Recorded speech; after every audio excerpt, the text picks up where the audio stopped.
काल काल काल महाराष्ट्राच्या जनतेनं ठाणे जिल्ह्यामधले दोन हास्य जत्रेचे शो पाहिले. कुठे फू बाई फू, कुठे हवा येऊ द्या, कुठे हास्य जत्रा. ठाणे जिल्ह्यामध्ये बाजूबाजूला काल दोन शो पार पडले. देवेंद्र फडणवीस सन्माननीय उपमुख्यमंत्री आणि या राज्याचे मुख्यमंत्री, फुटीर गटाचे नेते.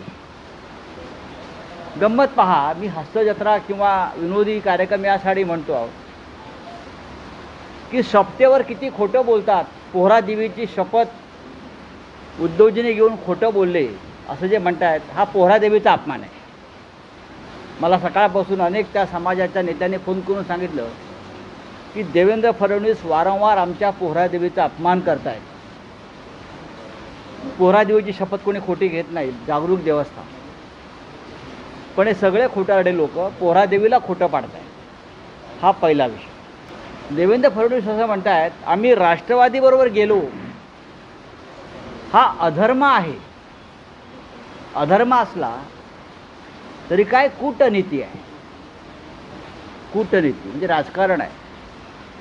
मग आम्ही जेव्हा राष्ट्रवादीसोबत गेलो ते काय होतं? तुम्ही जाता ती कूटनीती, विदुर नीती, चाणक्य नीती. मग शिवसेना, काँग्रेस आणि राष्ट्रवादी एकत्र आली. हे काय होतं ह्याचं उत्तर देवेंद्र फडणवीस यांनी महाराष्ट्राच्या जनतेला द्यायला हवं. वैफल्यग्रस्त अवस्थेमध्ये चुकीची विधानं करू नका. तुमचं हसं होत आहे. तुमची ती कूटनीती आणि आमची काय? मग आमची कोणती नीती?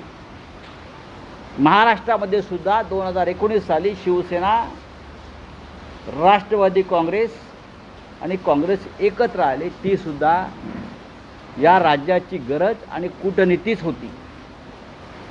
तुमच्यासारख्या खोटारड्या लोकांना दूर ठेवण्यासाठी झालेली कूटनीती होती. दुसऱ्या फुबाई फूच्या कार्यक्रमात ठाण्यात राज्याच्या मुख्यमंत्र्यांनी त्यांच्या समर्थकांना समजवण्याचा प्रयत्न केला असं मी ऐकलं, वाचलं की राष्ट्रवादीबरोबर आपण जे गेलेलो आहोत हे बेरजेचं राजकारण आहे. बेरजेचं आहे की खर्जेचं आहे हे महाराष्ट्राची जनता पाहते. मग शिवसेना तुमच्याबरोबर राष्ट्रवादीबरोबर गेली, ते कोणतं राजकारण होतं? आणि त्या बेरजेच्या राजकारणात तुम्ही 2.5 वर्ष सत्ता भोगलीत. अशा तऱ्हेने या राज्याचे मुख्यमंत्री, उपमुख्यमंत्री यांनी काल पुन्हा एकदा आपण किती खोटारडे आहोत, फसवणूक करतोय लोकांची. काल काय बोललो, आज काय बोलतो याचं भान नाही. कोणत्या नशेमध्ये आहे यांना? कोणती भांग कोणी पाजली आहे तेच कळत नाही. लोकमान्य टिळक म्हणायचे की एक कणाची भांग प्यायली की खूप कल्पना सुचतात. तसे कोणती भांग प्यायली आहे मला माहीत नाही. फडणवीस खोटं बोलत आहेत, शिंदे मिंदे खोटं बोलत आहेत.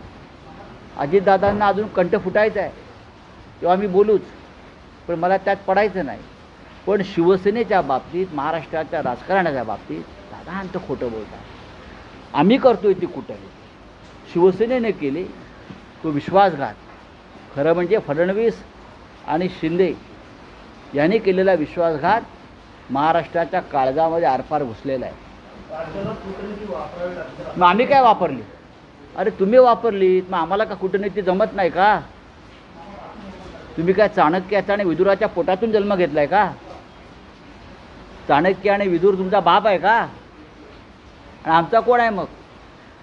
तुम्हाला कूटनीती कूटनीती, अरे तुम्हाला जनता कुठून खाणार आहे या तुमच्या या फालतू कूटनीतीमुळे? तुमची ती कूटनीती, मग आमचं काय?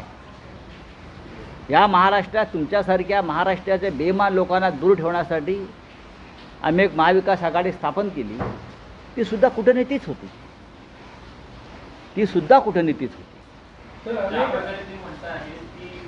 शिवसेनेची आणि भाजपची नक्की भावनिक युती होती, त्याच प्रकारची 10 ते 15 वर्षात राष्ट्रवादीसोबत पण भावनिक युती होऊ शकते. आणि किती हास्यास्पद विधान आहे.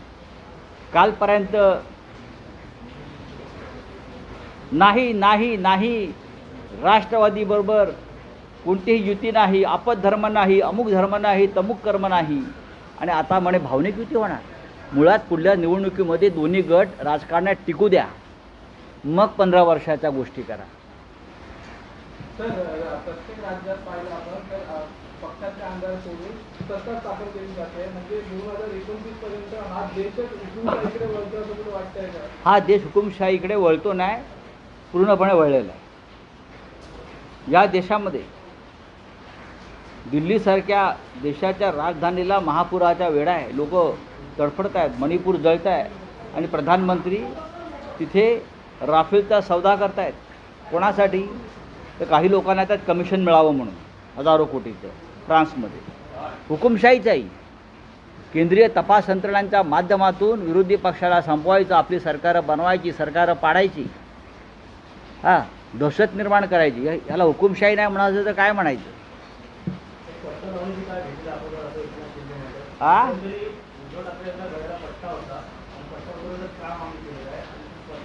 अहो तुमच्या गळ्यात पट्टा पडला आहे तो बघा गुलामीचा, तो पट्टा उतरला मेडिकल, पण आपल्या गळ्यातल्या गुलामीच्या पट्ट्याची तुम्ही यापुढे काळजी करा. गुलामीचे पट्टे हे अशा अनेक कुत्र्यांच्या गळ्यामध्ये आहेत, जे आरामात राहतात, वैभवात राहतात, पण गळ्यामध्ये गुलामीचा पट्टा असतो.